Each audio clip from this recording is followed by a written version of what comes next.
Hello and good morning. Well, I guess actually it'd be afternoon by the time this video uploads. But today I'm back with another devotional. This time Proverbs chapter 3. We're just jumping. We're going to go skip through chapter 2 and start in 3. We're going to do verses 1 through 8, and we're going to be looking at some more benefits of wisdom. This time looking at the ways that wisdom gives us well-being and how it improves, I guess, just our lives. Whereas last week we looked at how it improves our morals. So, starting in verse 1, Solomon writes, "My son, do not forget my teaching, but keep my commands in your heart, for they will prolong your life many years and bring you peace and prosperity. Let love and faithfulness never leave you. Bind them around your neck. Write them on the tablet of your heart. They will win you favor and a good name in the sight of God and man. Trust in the Lord with all your heart and lean not on your own understanding. In all your ways submit to him, and he will make your paths straight. Do not be wise in your own eyes. Fear the Lord and shun evil. This will bring health to your body and nourishment to your bones." So when we look at this passage, and really whenever we look at any passage in the Bible where it talks about, if you have wisdom, if you do what is good, then you'll have good health. And I think this creates a little bit of a misunderstanding and a misconception that good people shouldn't be getting sick or have bad things happen to them. And the truth is, I've talked about this on Sundays if you've been able to join us, but even if you haven't, you'll hear it now.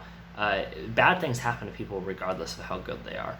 There's evil in this world. It doesn't matter if you are somebody that is constantly volunteering, donating to charity, going to church every week, leading a Bible study, bringing people to Christ. Bad things are going to happen. And that it's just how life is right now because of the prevalence of evil and sin in our world. But when we look at these passages, and it promises, when you are wise, when you listen to the Lord's teaching, you will have well-being. Oftentimes, it is I forget the word, but it's an analogy. That's what I'm looking for. It's an analogy for, we're going to have a good state of mind, and because we will have a more clear and clean conscience, because we know that as we're living, we are giving our lives to Christ and we're serving him on a day-to-day basis, and we don't have to live with regret or guilt nearly as much. And I mean, we really don't have to live with them at all because Jesus has forgiven our sins, but even more so when we know that we are doing everything we can to serve him and further the kingdom. So when we look at these verses and we see trust in the Lord with all your own heart, and with all your heart and lean not on your own understanding, it's about relying on God for wisdom. It's about relying on God for protection and love.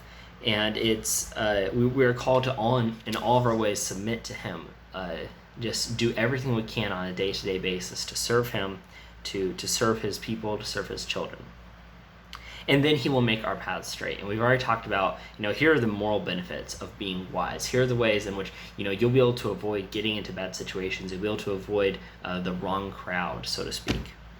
And so when we are not relying on our own wisdom, but on the wisdom of the Lord, then, like I said, we begin to have a clearer state of mind. And we begin to have a mind and a heart that is focused on God and focused on Christ. And that's the well-being that wisdom bestows. Of course, that's not to say that if you're a good person, you will be sick all the time. It's just that oftentimes in places in the Bible where it talks about if you are wise, you will live a long life. Well, if you're wise and you're doing wise things, then you're not going to be making these mistakes. You're not going to have as much stress put on you. And when we look at kind of the medical reason for why people live a long time, it tends to be the ones that didn't have a lot of stress. So just a little thought for the day. And I hope that you take these verses and you apply them to your life, and they are a weekly reminder for you that being wise brings about moral healthiness. And that's how we are really going to start making a difference in this world and serving God with our whole hearts. Thank you very much. Have a good week.